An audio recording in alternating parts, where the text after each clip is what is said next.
is Jalen Rose. I am David Jacoby. We are Jalen and Jacoby. What is it that we get a people do? What they want. Jalen Rose, it is the NFL offseason. We are heading towards week one. One thing we always see in the NFL offseason are fights that happen between teams having mixed practices. However, what we don't often see is this. It was the Rams against the Bengals, a Super Bowl rematch, and Aaron Donald grabs two Bengals helmets and weaponizes them. Now, there's generally not discipline from the league when it comes to mixed practices and training camp fights. However, do you expect the league to discipline Donald for what he did with the helmets? It's crazy, as I recall Aaron Donald doing his offseason workout before, when he was dodging knives, you know what I'm saying? Like a Ginsu almost. And we both know he's a Super Bowl champ, a GOAT at what he does, likely to be the number one player on the overall rankings when they are discovered about who's the best players in the game. But this is something that teams normally legislate, not the league. If you've been watching Hard Knocks, Dan Campbell talked to the Lions about going into a joint practice versus the Colts. And he basically said to them, I don't want it to escalate into a fight, because in theory, they're now responsible for the discipline. And I remember Bobby Portis in the NBA a few years ago had a fight with one of his teammates, and he got disciplined by the team. So for the Rams, after all they accomplished last year and what Aaron Donald means to the team, no discipline. So you expect him to play week one? Absolutely. For the Rams? Absolutely, no discipline. I don't know if no discipline. And who couldn't have pictured two teams that faced each other in the Super Bowl still having animosity a few weeks, months later, and that bad blood wouldn't ignite itself in a joint practice? I just think this was a bad idea. To me, if you're going to have a joint practice, there should be teams that aren't necessarily scheduled to play in the regular season, not teams that have rivalries, and definitely not teams that just played in the Super Bowl. So for Aaron Donald, he's defending himself at that point. And he would say, I don't know how these helmets ended up in my hands. Is he defending himself when he's hitting someone with a helmet, Jalen Rose? Is he defending himself at that point? I don't know how these helmets just ended up in my hands. Like, I don't know. You know what I'm saying? I had these large human beings coming at me. I'm just reaching, I'm just grabbing. I have my eyes closed. And before you know it, I had two helmets in my hand. And you know what else? I get the helmets in my hand, what I should do, I should use them. But in all honesty, if you're the Bengals, right, and Aaron Donald is doing that, it always intrigued me for an NFL fight when they got into altercations and punch each other in the helmet. That was like the dumbest thing ever, because all you do is injure your hand.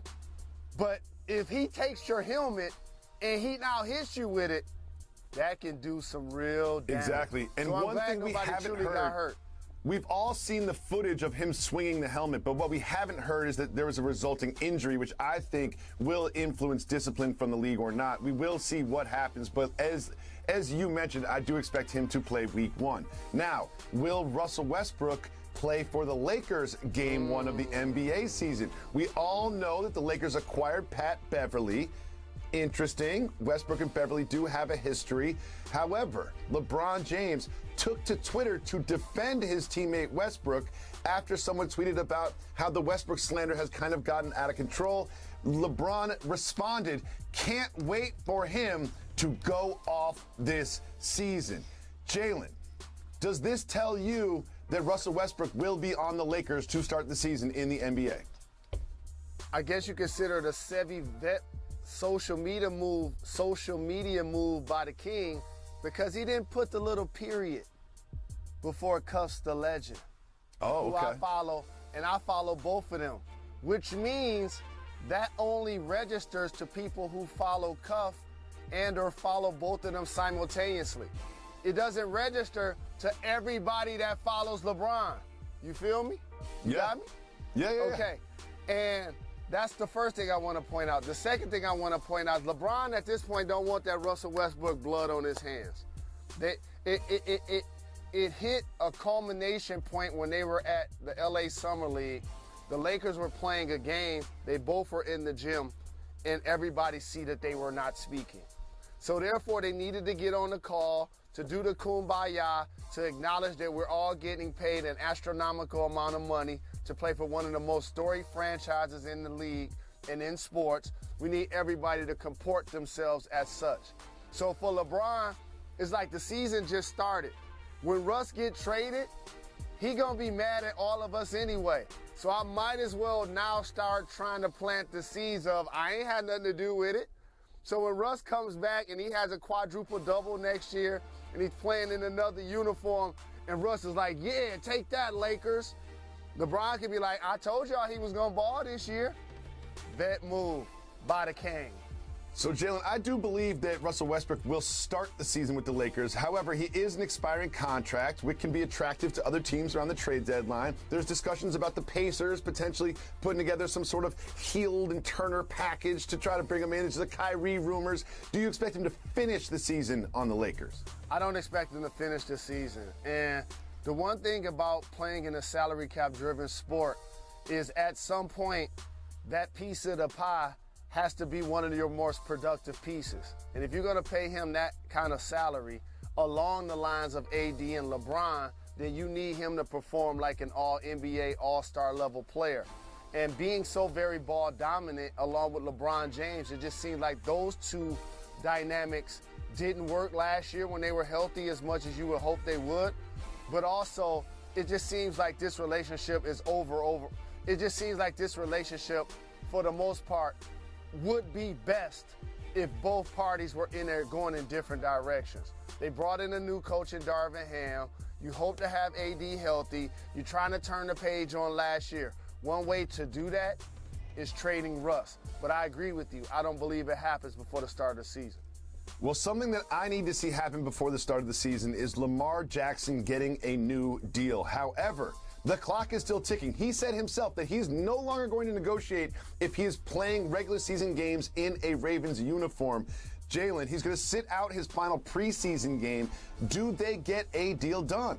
I don't believe so. And today's Friday. I wish he was singing Just Got Paid Friday night, sitting out his preseason game. It would be nice to know he got $250 million guaranteed in the bank. But since he doesn't, I believe he goes into the season without a contract. Now, Baltimore Ravens, this decision is going to cost you between $25 and $75 million guaranteed dollars. Explain. I agree. Explain. Because Lamar Jackson goes into this season and he plays anywhere remotely like he did during his MVP year. They get healthy and play like a playoff team, like we know that they are when they're healthy. They have one of the top coaches in the league, and you know they have something that I appreciate in pro sports, an identity. An identity. One thing about their identity is I love it when Lamar Jackson sits out games. Do you know why, Mr. Rose? Because he brings out the chains. That's why I love it when he sits out. He's going to have 7 chains on, and they're going to be worth almost $1 million themselves, and he's still going to ask for $300 million from the team. That's why I love when Lamar Jackson sits out games. We can't wait to see Lamar ball this year, along with the other quarterbacks that got paid. But again, when you look at the guys that got paid, I believe Aaron Rodgers, Josh Allen, Kyler Murray, Deshaun Watson, you walking in with their contracts in your hand. Yep. And you're saying to him, Deshaun Watson has won how many games for the Browns? 0. He's played how many games for the Browns? 0. And they got the most guaranteed money in the history of the league after overcoming his allegations. So therefore, if you're Lamar and you go into the season, 230's the basement, 300's the ceiling. You know how MJ said, and I love that MJ's the GOAT, but he said one of the dumbest things of all time when he said the ceiling is the roof. And I have to refer to that right now for Lamar because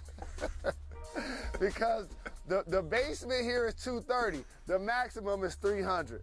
The ceiling is the roof. Now, Jalen, one exercise I've enjoyed over the summer is when we look at the divisions individually in the NFL and the projected over-under win totals, and you just sort of do your Rose-Stradamus thing and tell me how you feel. So let's stay with Lamar Jackson's AFC North. When you look at these teams, there's a clear top two, the Ravens and the Bengals. Who do you expect to win this division looking at these over-unders from Caesars? Wow. I want to, acknowledge the Bengals as one of the top most versatile offenses in the league. When you got three guys that I believe go over 1,000 yards, including Chase, who we know is a beast, and then you got Mixon in the backfield. Yep. So if I'm betting this, Jacoby, which we should, I'm taking the over on the Bengals. Yeah, I can see the bank. 10 games is like a mediocre season for a team that just went to the Super Bowl. When it's a 17-game season, some tells me they're going to win 10. Fam, in all honesty, you looked at the Lions' schedule. How many games do you think they're going to win? Jalen, look, we talk about the Lions way too much on this show, okay? We said 10. So we're talking about them because they're on Hard Knocks, right? Mm-hmm. So if I'm going to say they're going to win 10 games, which might end up being 8 or 9, the Bengals definitely, I believe, should go over 9.5 and win this division. Jalen, we have some very important news that matters.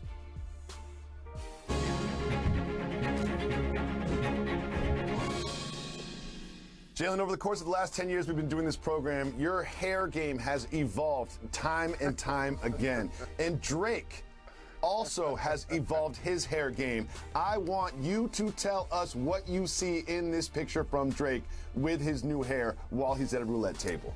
Take a look at this, Mr. Rose. So it looked like he's getting it shampooed and conditioned first. What is that? What in the berry white? So he got the shinola going, huh? Got the slick back, lay it down. I don't believe he's going to keep that look long. You don't think so? No, I don't believe he's going to keep that look long. That looked like a hairstyle between looks. I've been there. When you see me with the Coolio braids, that's a hairstyle between looks. Like right now, this is a hairstyle between looks. So that's what I think he's doing right there. Wait a second. Did you just break news? If this is the between looks, what is the end goal? Where are we going with your hair, Mr. Rose? Well, if it was up to me, E40 had said it once. Jesus Christ had dreads, so shake them. I ain't got none, but I'm planning on growing some. So if it was me, it'd be like long and flowy and beautiful and just down to my shoulder. But that's going to take a while, so now that's why I'm sticking up versus laying down. Jalen Rose, we had two recent MVPs in the NBA go head-to-head. Of course, I am talking about Giannis and the stretch mark 5. The Joker went head-to-head. We'll tell you what happened when these MVPs faced off right after this. I love this game.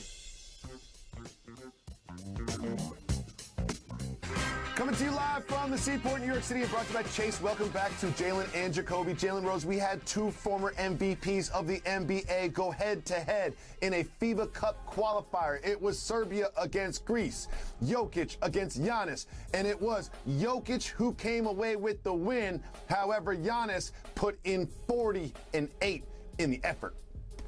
Just like we see players going to play summer league, maybe at the Drew or at Rucker or at the crossover, this is a heightened level amongst NBA franchises, level of competitiveness that they welcome. Therefore, if unfortunately somebody tweaks an ankle or something happens like Chet Holmgren, this international play on the Olympic stage, the FIBA stage, is welcome and accepted. I'm curious to see what's going to be the fallout from Chet Holmgren's injury, but it's great to see these two international superstars competing for their home countries and balling and being dominant, because it creates an elongated season. When you look up and it's March or April I want you to remember these highlights when you watch both of these guys play. And hopefully it doesn't take a toll on them physically, because the NBA is getting back to its normal calendar this year, Jacoby. The last 3 years, the last 3 champions were crowned in like 22 months. Normally we have one champion every 12 months. So getting back to the regular NBA calendar, I hope playing this international play doesn't have these guys showing a level of fatigue as the season wanes later in the year. So as someone who's played in the league as long as you have, you mentioned fatigue, but we also sort of notice when players come into camp out of shape. So do you think that more basketball during the offseason or less basketball during the offseason is better for an NBA player? It's like Wilt Chamberlain said when he was out late at night and his coach tried to institute shoot-around. That's where shoot-around came from, Wilt Chamberlain, because they wanted him to not have his late nights. Or like my OG, Derek Coleman, gave the Nets a blank check and said, y'all gonna just fine me for dress code and or missing shoot around. Either you get it at the beginning or you get it at the end, Jacoby. So yes, playing international ball is gonna have Jokic in better shape in September, October. But is it gonna have him more fatigued in April and May? So that's what's going to be interesting to see how both of these teams, who need both of these guys to play Herculean minutes and be dominant during the regular season. So that's what I'm going to be watching for. It's great to see them balling for their home countries, putting up big numbers. Well, the last we heard of Tom Brady, he was taking some time away from training camp for personal reasons. There were some weird internet rumors that maybe he was the Masked Singer, but we have no idea why he did leave the Bucs. However, he is coming back to play for the Bucs, and he'll be playing in the preseason final game, which is rare for a QB1 of a team. What do you think about Tom Brady playing in this final preseason game? Well, 2 things. It's rare because he just missed these last few days and weeks. So therefore, in order to get reps, he's going to need to play some snaps, and he's going to need more offensive players who probably would sit out or get less snaps, manage their first 2 games, understanding that they're going to play in this game. The other thing I want to say, for anybody complaining about a 45-plus-year-old man that got 7 championships and is the GOAT at what he does, anybody complaining about him missing practice or preseason just doesn't have a clue. My guy Bill Parcells once said, I'm going to treat everybody fair, not equal. Yep. And so that's how I see this. Don't be judging if you're the other 32 quarterbacks how Tom Brady gets treated, or you're the other 1,300 players about what happens with him. He's an anomaly. He broke the glass ceiling. And if he doesn't show up until the first game, he's going to be in the MVP conversation. And I believe Bill Parcells was referencing the defensive GOAT, Lawrence Taylor, when he made that comment as he was the head coach of the Giants. Jalen Rose, it is time for us to tread carefully. It's the Don't Get Fired topic of the day.